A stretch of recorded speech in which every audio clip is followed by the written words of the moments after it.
Hello, everyone, and thank you for joining us today for this Infosec Edge Webcast on CompTIA's CASP Plus certification update.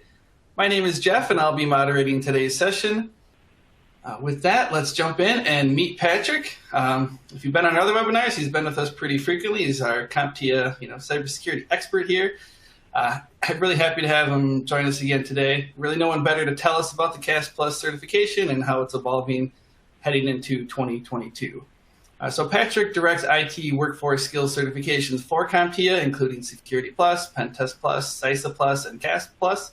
He assisted the U.S. National Cybersecurity Alliance to create the Lockdown Your Login campaign to promote multi-factor authentication worldwide, and he's implemented a wide variety of IT projects, including an intranet and help desk for 11,000 end users. Patrick is an Armed Forces Communications and Electronics Association lifetime member, born and raised on U.S. military bases, and he's authored and co-authored multiple books, including Hack-Proofing Linux, A Guide to Open Source Security.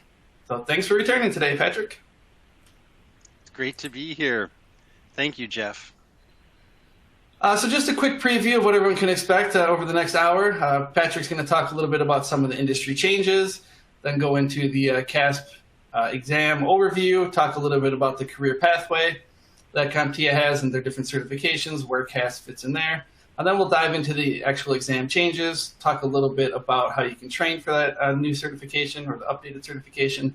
And then we'll have Q&A time at the end, but also we'll answer your questions throughout if you have any that are relevant to the current topic. So before I hand it over to Patrick, just wanted to let everybody know we do have free resources that you should be able to download. If you're watching this on demand, we're going to have a link to the slides with all the links here where you can get that as well. But we have the CompTIA Career Pathway Flyer that goes more in depth into the cybersecurity side of the career pathway that Patrick's going to show in a couple slides here. Then we have the actual exam outline. So if you want a really detailed view of all the objectives in the new version of the exam, you can download that. And lastly, we recently did a webinar with Randall Edwards on the new Network Plus, and we've done webinars with Patrick on the other CompTIA certifications, so we have links to them there. Feel free to hop over and check them out as well if you're interested in those other certifications. And just to help Patrick sort of frame this discussion, if everyone could take a moment to fill out this poll, just let us know if you're interested, in taking the CASP, either sometime in the next year or, maybe in the future, or if you're not sure yet. I think that'll help Patrick know, how to best explain what's going on. So while we give everyone a moment to fill out that poll, Patrick, maybe you could give us a little bit of background information on CompTIA as an organization. Absolutely. CompTIA is a nonprofit organization representing the IT industry. We have over 2.5 million certifications out in the world, with Security Plus being at about 20% of the IT workforce globally. CASP Plus is an advanced level cert that we'll be getting into a bit, but it's one of CompTIA's highest level certifications. And so it's really a capstone cert that CompTIA has. It can assess all the skills that you've learned in cybersecurity between a 5 to 10 year period. And so CompTIA has been around since 1982. We released A Plus was our very first vendor neutral exam. That was in the 90s, and I believe it was approximately 93. And then in 99, I helped actually create the original Network Plus exam, which was the second exam CompTIA created. And then that was followed by Security Plus. And so, CompTIA has been doing these IT technical certifications for many, many years. Now we've almost been in the industry for 40 years. And so I'm looking forward to telling you about the progress we've seen and how it's impacted CASP Plus in the IT industry. All right, let's take a look at the results here. It looks like a pretty good mix. Half of them are planning on taking it within the next year, and looks like the other half is maybe just exploring to learn a little bit more about the certification.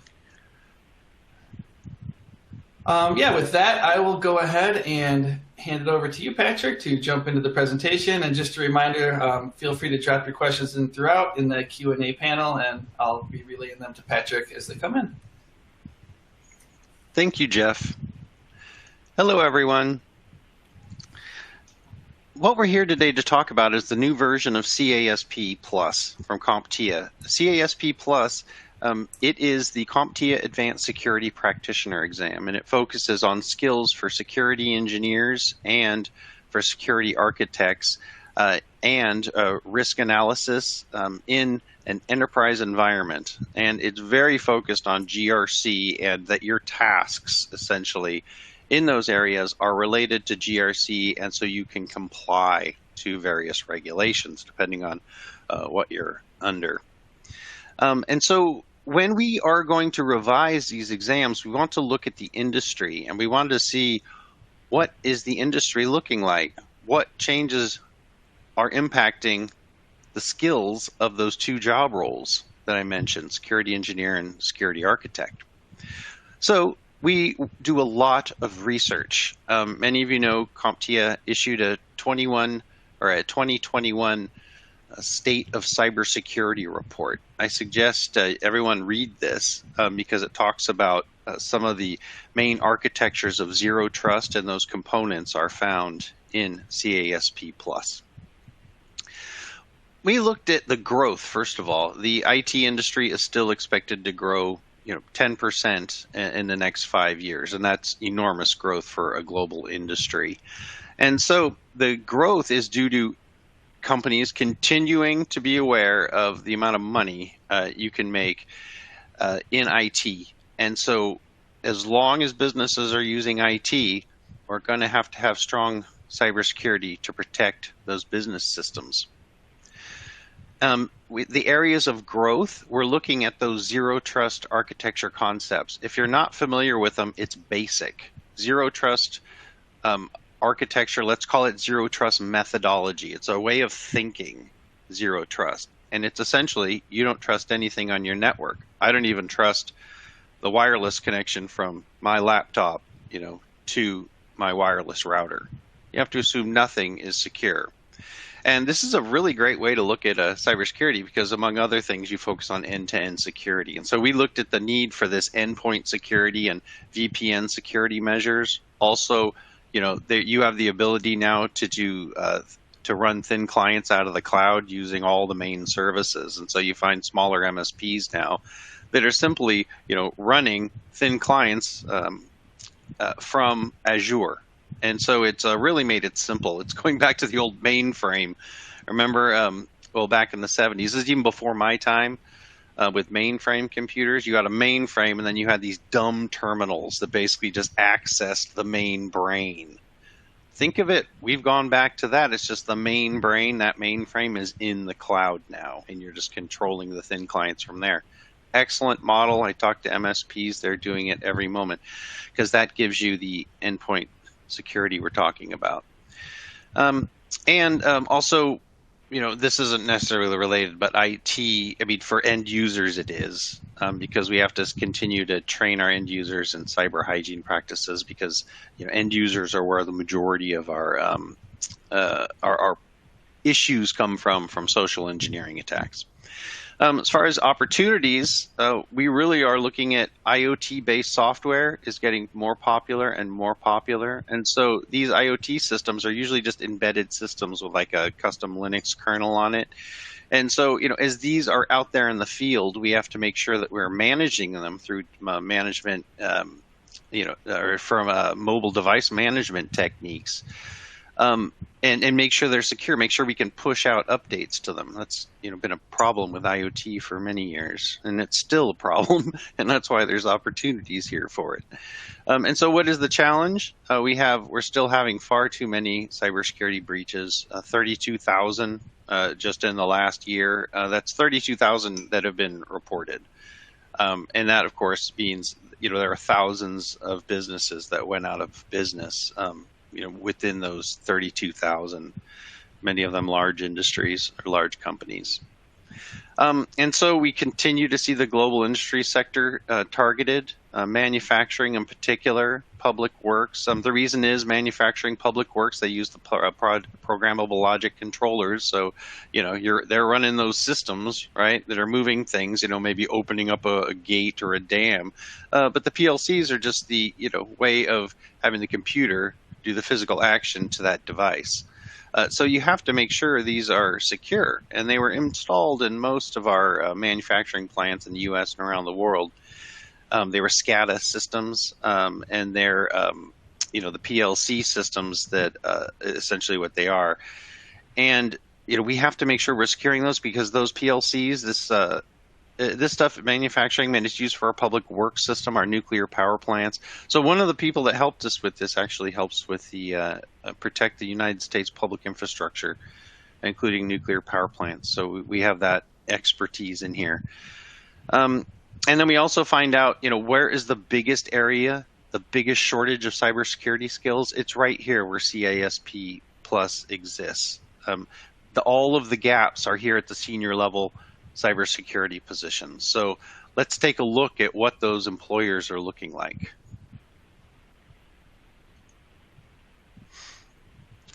So we're going to take a look at CASP Plus.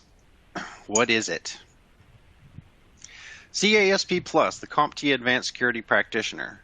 It verifies the successful candidate has the knowledge and skills required to architect, engineer, integrate, and implement secure solutions across complex environments to support a resilient enterprise. The word here is resilient enterprise. Resilient enterprise is an enterprise that can survive a cybersecurity attack. It's ready for the next attack, and it will remain in business after that attack. That's the whole goal here. And so how do we get a resilient enterprise? Well, we do that by designing secure architectures. And so that is what the Advanced Security Practitioner helps with. Also, there's a lot of security operations center tasks in. People with CASP Plus should know all aspects of the SOC, and they could run it as well. So they need to be able to use monitoring, detection, incident response, automation to proactively support ongoing security operations in an enterprise environment. Automation is critical. When I was just at the AFCEA event in Georgia, they had GDIT leadership there, and GDTI leadership told us that the enemy is using automation to attack us. If we don't use automation to defend ourselves, we're going to lose the battle. So that was quite a battle cry for all cybersecurity professionals, and it shows we have a lot of work to do. So we teach the automation techniques in this as well. And then also, remember now, we are not working in traditional environments at all. We're all working in hybrid environments. So we're usually working in an environment that is on premises and is in the cloud. We call that a hybrid network. And so you've got to be able to apply security, both to all these different surfaces. The cloud, on premises, your endpoint and mobile infrastructure also must be secure, and we can use end-to-end connectivity or end-to-end security solutions such as cryptographic technologies and techniques, basically to ensure we have that secure tunnel between two systems communicating.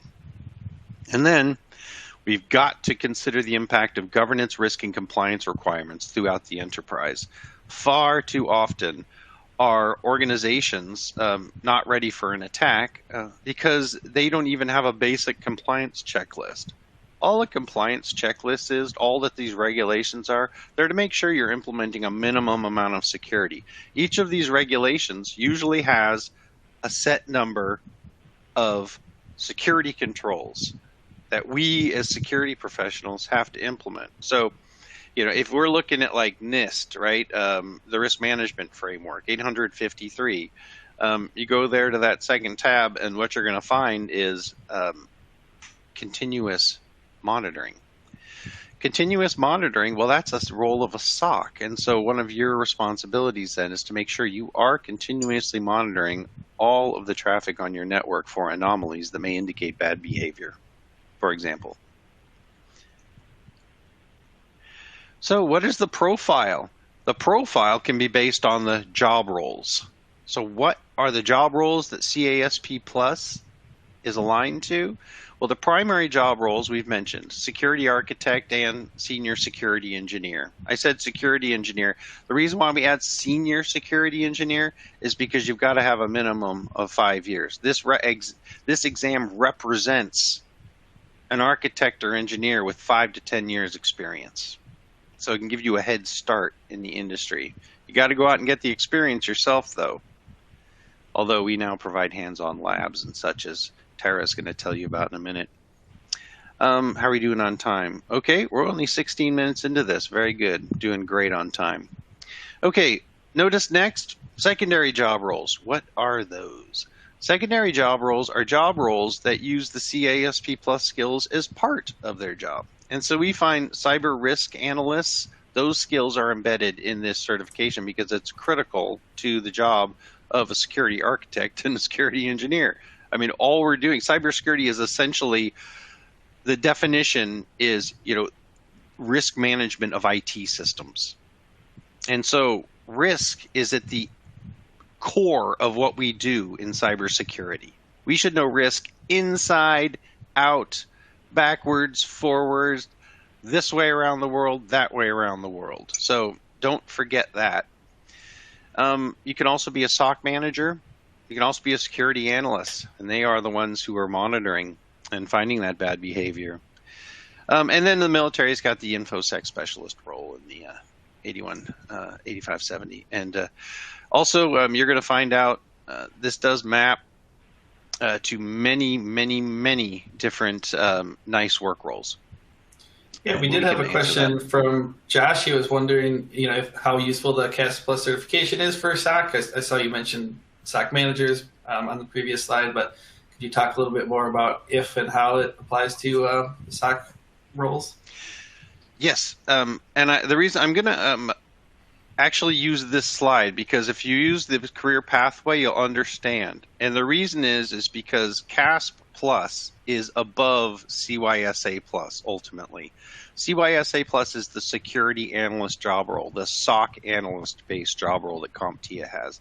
You can see CYSA Plus, that level it's at with pen test, that's at the 3 to 4 year level. Those are skills that are picked up in a career at the 3 to 4 year level. And then you move on past that to CASP Plus. So essentially, the ability to do red team, blue teaming is a prereq to CASP Plus. You need to know how to do that. You need to be a master of those SOC job roles.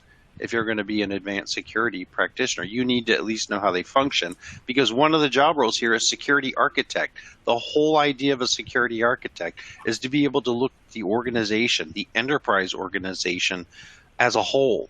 And you can't do that if you're not looking at all the components, including the security operations center. And so that is the idea behind that. And you could actually run it if you want. And so there's actually a domain on that in the exam that goes over operations, an entire exam domain on it. So that's where that comes from. It's from the job task analysis with the employers. This is happening in the industry right now. For example, met with the we have an advisory committee. On that committee, for example, is the CISO from Zoom. We work with the top global leaders. I also met with the CIO of New York Life. I met with the, there's so many to mention, with Tanium, leadership at GDIT, at Johns Hopkins Applied Physics Laboratory, who works on the F-18 Hornet for securing their embedded devices on their sensors. We have the knowledge. Over 2,200 people helped create these exam objectives, the new ones. And so globally, these are the skills that your CISOs are looking for. They want to hire people with these roles who they can bring into the company, identify what the security weaknesses are, not only make the plan to fix them, but be able to lead the teams that fix them. That right there is what the CISO of Zoom wants. CISO of Five9 wanted that. CISO of Splunk wanted that. Converse with all of them. So this is what the employers want right now, according to the folks that we have surveyed and personally interviewed. As far as the CompTIA, are there any more questions? Yeah, I had a question about the different certifications. Obviously, you see a lot of people probably going through this career path, but I don't know if you have any numbers off the top of your head, but do you find that most CASP Plus holders, or people attempting to take the exam, have previously had either the CISSP Plus or the PenTest Plus or both? Do you recommend that they take those before? It's the recommendations for the cert. I mean, if you look, are here. Recommended experience on the right-hand side: 10 years of IT administration, 5 years hands-on technical security experience. Also, if you look at the prereqs of CASP, that 5 to 10 years of experience would include the Pen Test Plus and the CYSA. And so later, I'm going to actually show you the domain. There's one domain that covers operations. Could you ask the question again, though? Make sure I'm answering it. Yeah, I was just wondering if you knew, if 10,000 people take the CASP, like what percent, have earlier up the career pathway certifications, for example. It sounds like it's not obviously required, but it, could potentially be beneficial. Right. CompTIA does not have required prereqs. All we have are recommended prereqs. So the recommended prereqs for it would be Pen Test Plus, CISA Plus, Security Plus, and Network Plus. Those are the 4 that precede it, and I would say the most important. So if you're wondering, what's the prerequisite knowledge that would be useful to pass this exam, absolutely, it would be Network Plus, Security Plus, Pen Test Plus, CISA Plus. And then you would know the information for CASP Plus as well.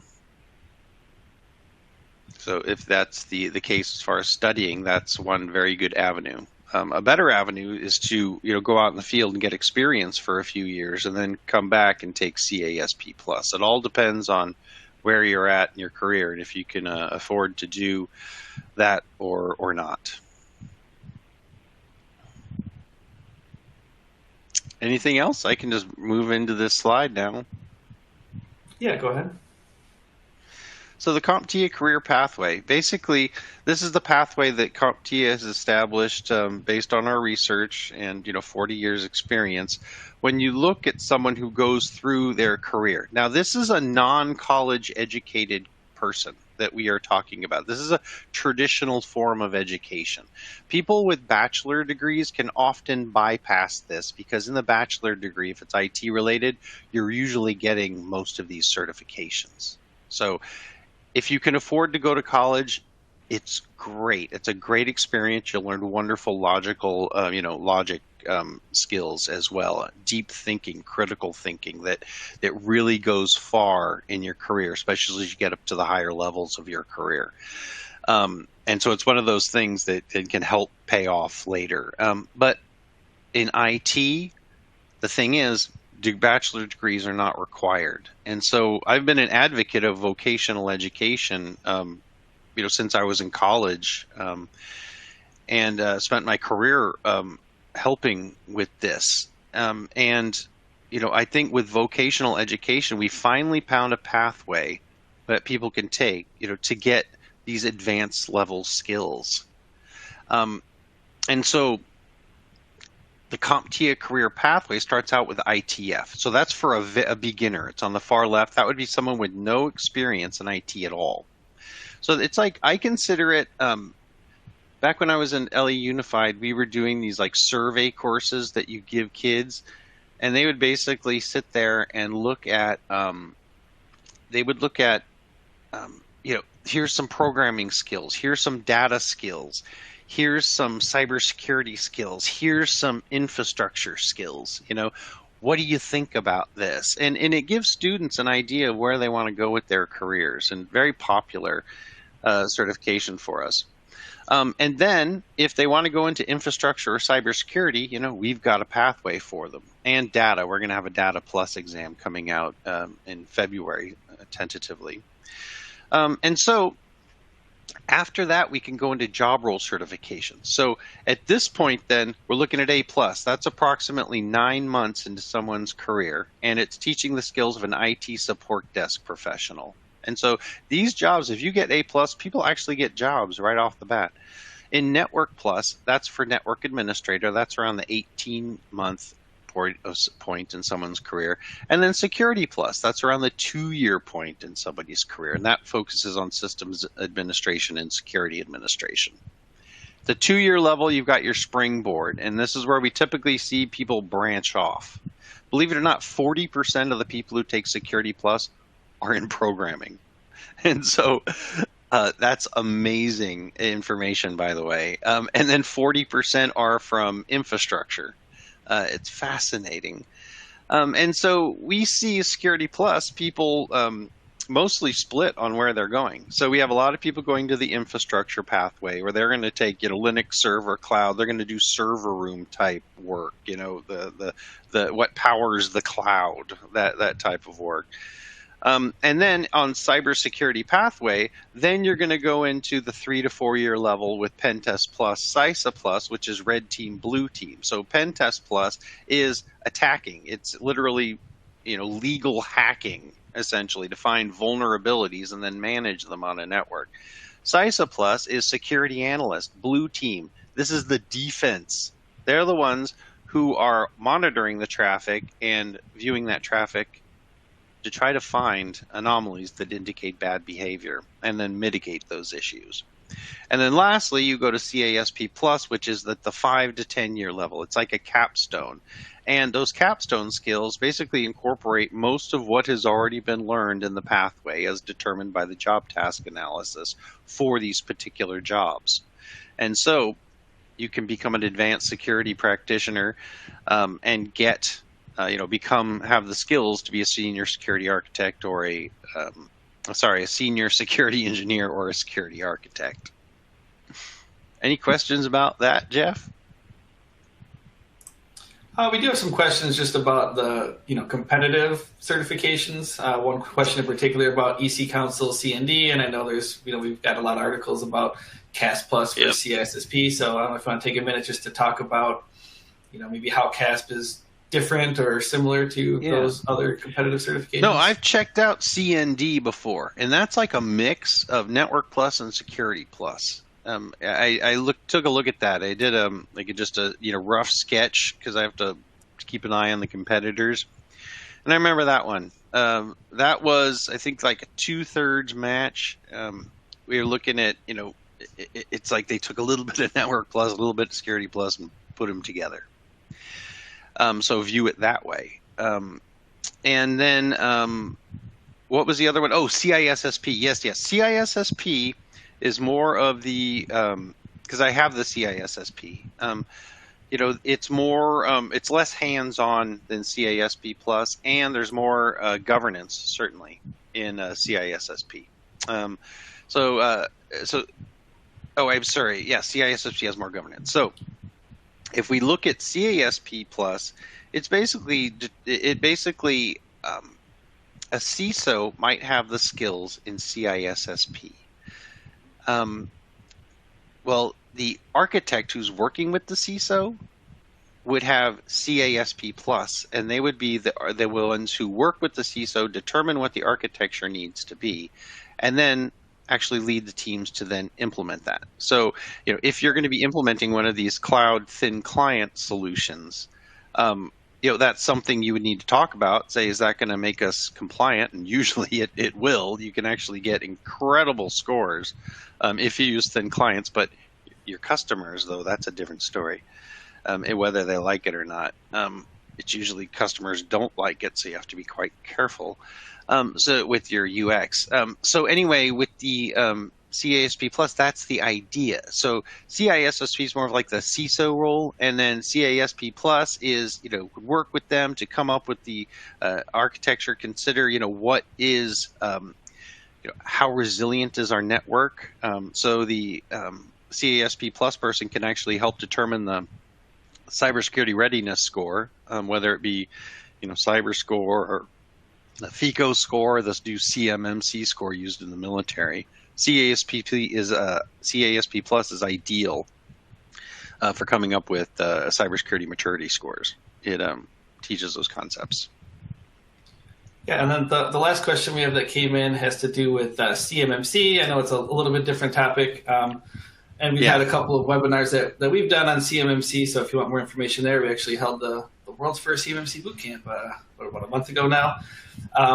But yeah, do any of these Good. particular roles apply to like those CMMC controls, or would CASP Plus be a good certification to learn the technical controls that are required there? Yeah, if you want to learn those specific technical controls, you'll have to take a specific CMMC course, and they have those. What CASP Plus teaches is the concepts around, using these regulations to come up with a cybersecurity maturity score, regardless of what regulation you're under. Teaches those concepts that are common to all of them, and then teaches you how to make your business more cyber secure, how to make your business more resilient to the next attack. That's what all of those scores are measuring. So we focus on the skill specifically that all those other things are simply measuring. Yeah, and then we had one more competitive question come in that I'll throw to you before I let you move on. Someone's asking how the CISM compares to the CASP, the ISACA CISM certification. Yeah. All right. Well, that's a security management certification. It's more, it's less hands-on. However, it's interesting you said that because I was working with this governance group, and you're not going to believe this, but they were looking at CASP Plus as the certification for their technical auditors. So they're doing IT auditing. They're hired by companies. And then they are looking, for someone to help them. They're going to want to hire somebody from CASP Plus who's got the hands-on experience. When I look at security manager, I know that one is like the 5 to 7 year level, I believe, and CISA is even a little higher than that. And so when I look at security manager, it's really more about IT management. And so our certs are more technical than that. So they're more hands-on and, vastly more technical. I mean, if you look at this, we have an entire cryptography domain because we found out that only 5% of folders at enterprise organizations are properly encrypted. And this is due to lack of encryption policy across companies. This is not acceptable. And so the industry needs to turn that around quickly because that is allowing our data to be stolen, around the world. So CISM is more of a management and, position. I would say, if you're working in your IT department, they're going to be one of the managers, possibly out in the cube farm. And in CASP Plus, for instance, you'd be in that cloud server room, for example. That's one way of looking at it. Perfect. Thanks.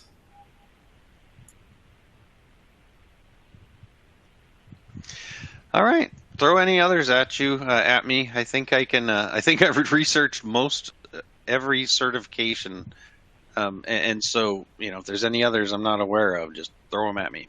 Okay. So CASP CAS-004, that's the exam code for the new exam. It's currently available, so you can go out and take it. Let's just go over real quickly what changed.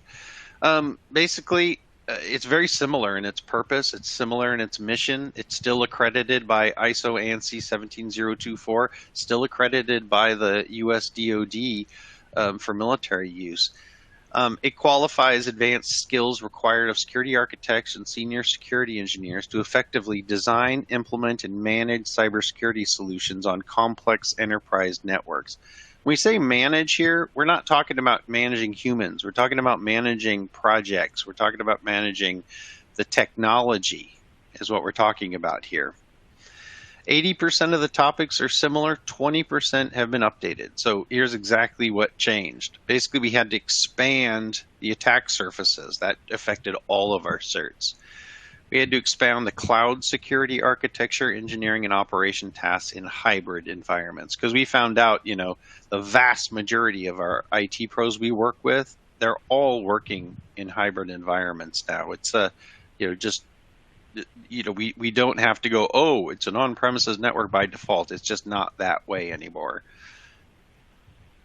Also, there's more GRC techniques. GRC is governance, risk, and compliance. It's extremely important. If you haven't heard about it, you need to go research that. It's just a term that's finally given risk management purpose in IT. And now that risk has purpose in IT as GRC, people are finally paying attention to risk, even though cybersecurity has been, by its very definition, managing the risk of IT systems. We're just now starting to get there. And so this, proving an organization's overall cybersecurity resilience is incredibly important.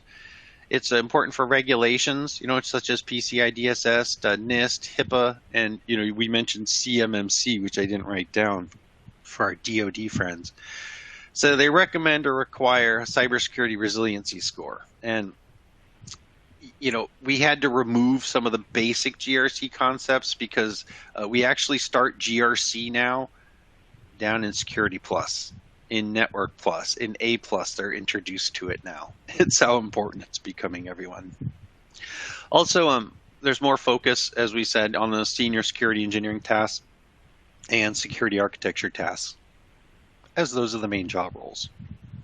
And we took the old R&D domain, research and development domain, and we broke it up, the research, into the domain where that research is being done. So this was just good instructional design by our team. So if we look at the objectives and see what's new, we already mentioned it's similar, but there are fewer domains. We have 4 now as opposed to 5. A lot of that's due to streamlining of tasks in the industry, the further, I should say, categorization of skills, especially due to zero trust, because now we have basic components of IT. It's just a different way of looking at IT to try to simplify it. It's not really it's not rocket science. Okay, there's more objectives, though. There's 28 versus 19, and that's because we were able to break down the larger objectives into multiple, more specific objectives. And that is because these job roles, they're maturing every year. And so this exam is going to be more up to date than the one from 3 years ago. And so there are more objectives, and they describe the tasks better because there is a better understanding of those tasks in the industry by the pros who are doing it. And there's actually fewer page numbers. There's 1 fewer page of material, and that's because we removed outdated tech. And then we reorganized, did some topic updates. But with every review also comes the removal of outdated tech. Okay, and let's look at the exam domains. If we compare the old ones, CAS-003 on the right, to the new ones, CAS-004 on the left, we see the difference 5 to 4. And then we also see that essentially they're similar names as well. It's just risk management on the bottom there, moved to governance, risk, and compliance, as that has become the application of risk in IT. Technical integration of enterprise security, down there on the third one, that's become security engineering and cryptography. Note, cryptography is highlighted, and that is due to the phenomenal failures we have done with our folder security. And so there's an emphasis on that across the board by everyone. It was interesting, surprising. And then security operations, there's a whole domain, that's the SOC. So that's where you're going to be learning and ensuring your pen testing and security analyst skills. And then the security architecture, and that is going to be how you structure a domain. That's how you structure IT systems so that they're going to comply and be resilient to the next attack.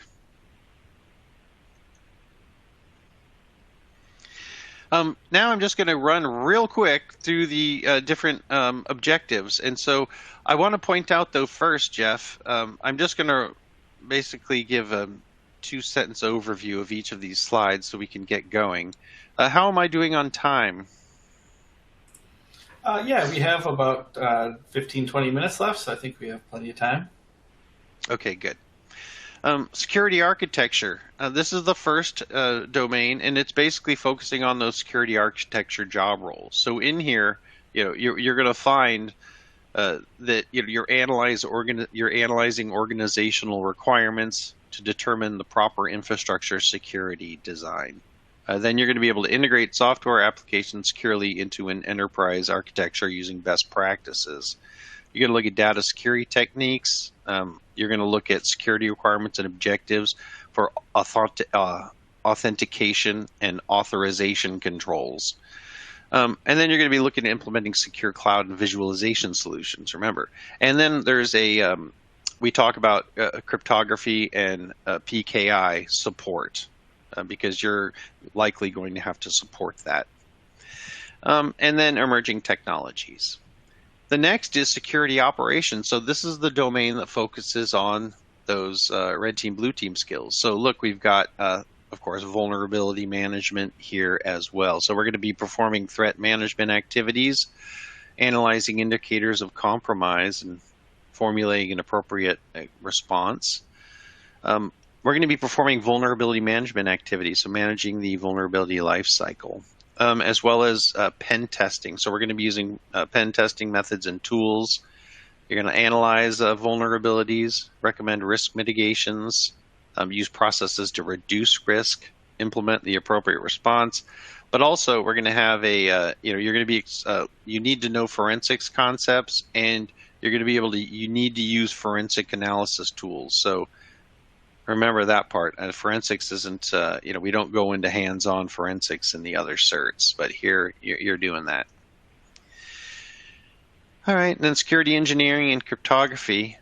Mentioned this before. We're looking at enterprise mobility security, endpoint security. We're looking at, how cloud technology is impacting your security. Looking at business requirements for PKI. And then we're also looking at cryptographic protocols. As I said, that's very important. And we've got to be able to troubleshoot issues with our cryptographic implementations, and we need to be able to fix them. And lastly, governance, risk, and compliance. I can't emphasize to you how important it is that you understand compliance and understand security controls and are able to lead the teams that could actually implement those security controls. You're the leader at this point. And so, at this point, you're going to be given requirements. You have to apply the appropriate risk strategies. You have to be able to understand, manage and mitigate vendor risk. You have to be able to understand the compliance framework, the legal considerations, and their organizational impact. And then you've got to be able to explain and talk about business continuity and disaster recovery concepts. You should have already implemented, disaster recovery techniques and all of that earlier in your career. But now you're going to be looking at that from a governance perspective, protecting your data. So the exam information, the exam is out right now. It's available worldwide at Pearson VUE testing centers and on VUE. It's performance-based questions. But so we're having right now they're simulated performance-based questions, but we're introducing virtual questions that are coming soon. Those are not done yet. They're just going to be on some of the forms, and they're similar to the other ones. They're just in a virtual environment instead of simulated. So we're working with Pearson VUE. We're testing out this new technology for mass production of these virtual performance-based questions. So you may be a lucky one taking the exam in the next several months, taking a form that actually has the new virtual questions on it. They're not harder or easier than the existing questions. They're just a different way to test you, the candidate. So we're very excited about that. That puts us in a league of our own. Also, number of questions, 90 over 165 minutes, 750. English, we're also going to have it in Japanese, coming out in 6 months. And then notice recommended experience, minimum of 10 years general hands-on experience with at least 5 years of broad hands-on security experience, and it's 17024 approved and 8140, 8570, 01 manual approved as well. And now that finishes my part, and I pass it over to Tara Dean. Actually, I'll be taking over this part here real quick. Oh, really? Okay. Well, Jeff, I apologize. Let me give you. And now, ladies and gentlemen, Jeff. Yeah, and I'm only going to talk here for a minute. Want to save some time for any other questions you have. So, yeah, Patrick's a great resource. If you have any questions about this exam, other exams, anything career-related, feel free to throw it in. And I think we'll have about 10 minutes here to get to those. But just for anyone who is curious about how to train for the certification, we do have our Infosec Skills platform, which you can, subscription-based platform, you can pay for monthly. We even have a free trial so everyone can go in there. And you can train for all the certifications that Patrick's talking about, whether it's, the entry-level ones like A+ and Network Plus, all the way up to CASP. And then we have, other non-certification training as well. And, earlier he talked about those hands-on labs. That's really our focus. Going forward is really providing that hands-on training. So we're adding a lot of new labs and all sorts of interesting stuff in there where you can do blue team exercises, red team exercises, see how things connect to, the MITRE ATT&CK framework and how attackers are, using like the Sandworm APT, for example. So yeah, I encourage you to check that out if you're interested. I think one of the great things I like about Infosec Skills is it's relatively affordable. Like I said, you can try it for free. So if you're one of those people who's not sure if you want to commit to a CASP and do like a boot camp or more intense training, you can go in there, you can play around for a few hours, decide it's not for you. Maybe you want to do Pen Test Plus instead or something different. And then we do have those live boot camps for those people who are looking for that, intense 101 expert training where you kind of dive in really deep for a week. And the great thing about that is we have our exam pass guarantee, which everyone loves. Basically, it means if you fail your CASP Plus exam or any other exam on your first attempt, we'll provide a second attempt for you for free because we really believe in our instruction and back what we do. So, yeah, I encourage everyone to check that out if you're interested. If you have any, we have some contact information on the last slide if you want to reach out more about that. But also wanted to announce the winner of our Infosec Skills subscription. So this person gets a year to all that on-demand training. Like I mentioned, I think there's like 1,300 courses in there now and like 130 Learning Pass. And the winner there is Victor Hernandez. So we'll be reaching out after the webinar with your coupon code so you can get in there for free. But yeah, if anyone else wants to check it out, there's a 7-day free trial. So you can go ahead and explore in there as well. With that, let's go ahead and take some questions here.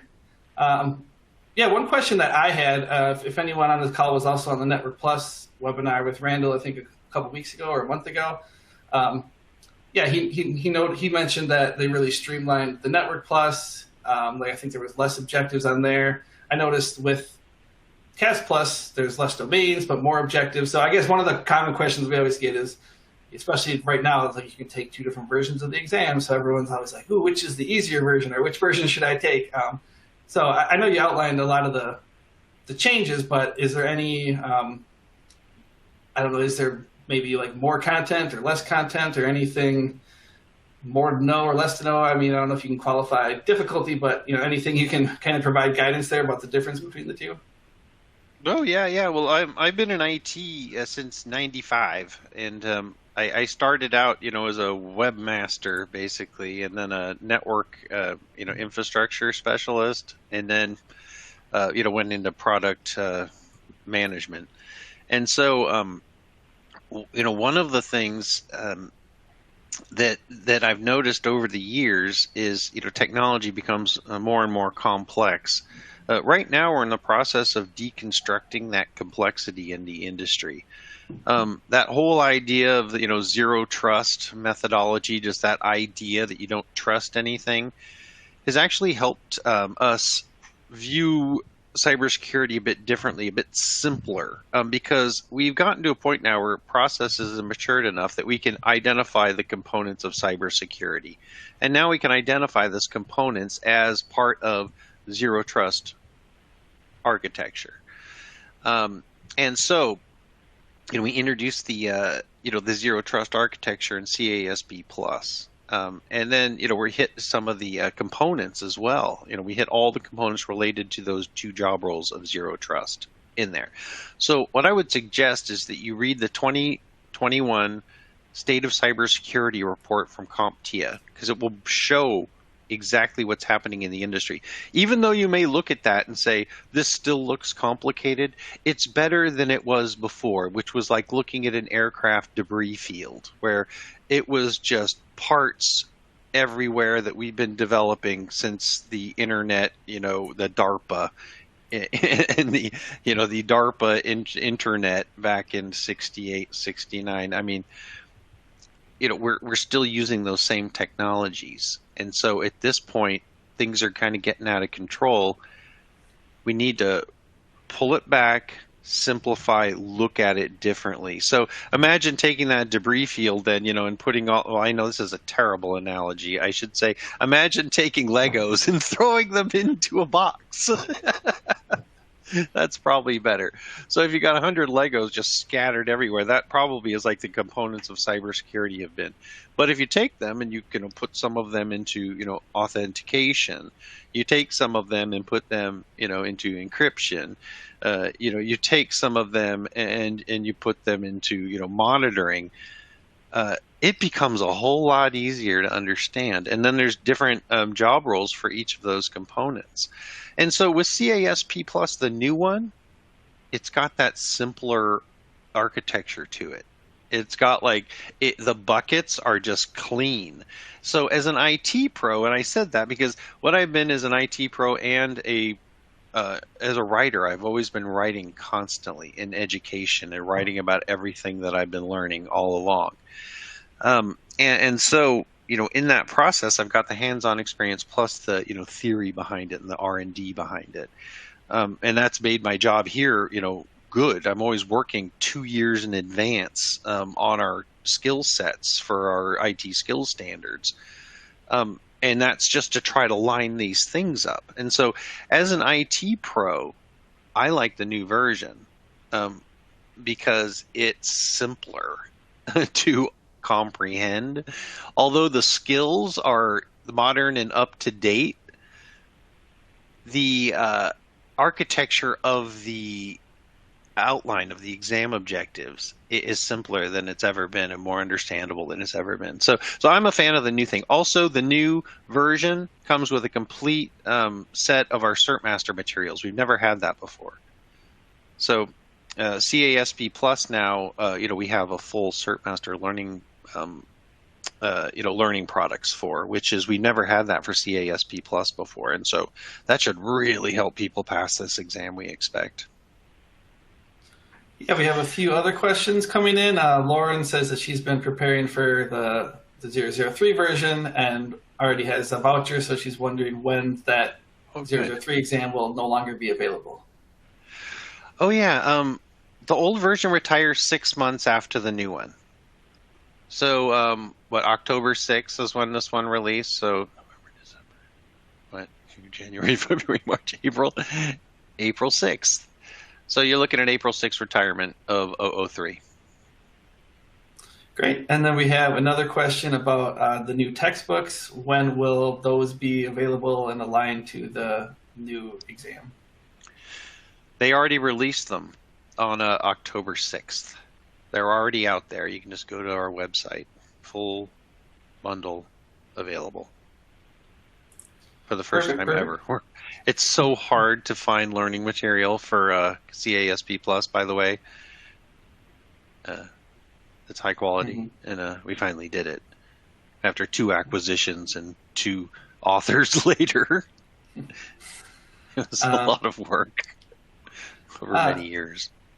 Yeah, we have 2 other questions. If anyone else has any, feel free to drop them in. But one person is asking about software development experience and if that would count as IT experience in your view for the CASP Plus certification.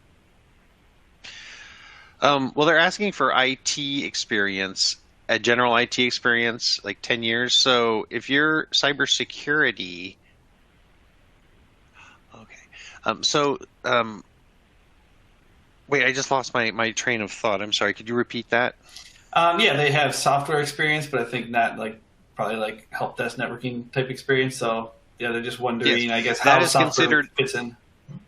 Yes, that is considered IT, and so you're going to be that'll add to your 10 years, and that recommend those are just recommendations, mind you. Anybody can take the exam. We recommend it because the skills are targeting that, but we want to give people a head start. No one's ever going to be able to get to this level if somebody doesn't give them a chance. Yeah, you mentioned, I think you mentioned earlier in this webinar when we did the Security Plus one, which I thought was pretty shocking that 40% of Security Plus holders or whatever had a programming background. Just curious, does anybody progress past Security Plus? I don't know if you have the data on that, but do you find like CISSP Plus or Pentest Plus holders are also sometimes have that software development experience? Well, yeah, because as I mentioned, 40% of the people taking Security Plus are programmers.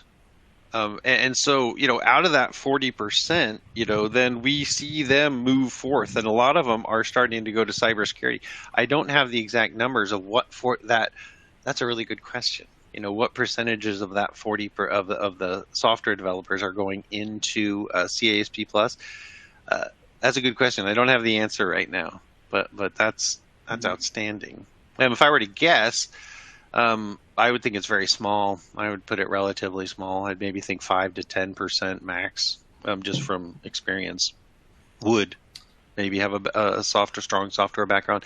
Seems like a lot of people that go into architecture, are from infrastructure, but that's old school. I mean, there's other ways to get into these jobs, and we've got to open up more pathways for it. So programming is absolutely an excellent path to this. Oh, Right, what I then. was going to say earlier is, so that governance company, remember I was telling you they were looking at, they wanted hands-on. So they already, are looking at CISSP, and they're looking and adopting CAS.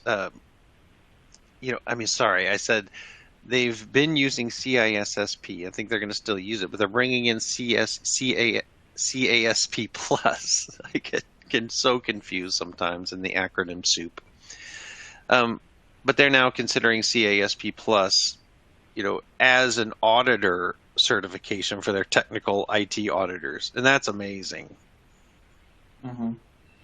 Yeah, we're just about out of time. So the last question here is for Paul. He's transitioning into the InfoSec realm, and he's wondering, with all the updates and new technologies, how often these certifications or courses need to get refreshed so that they're up to date.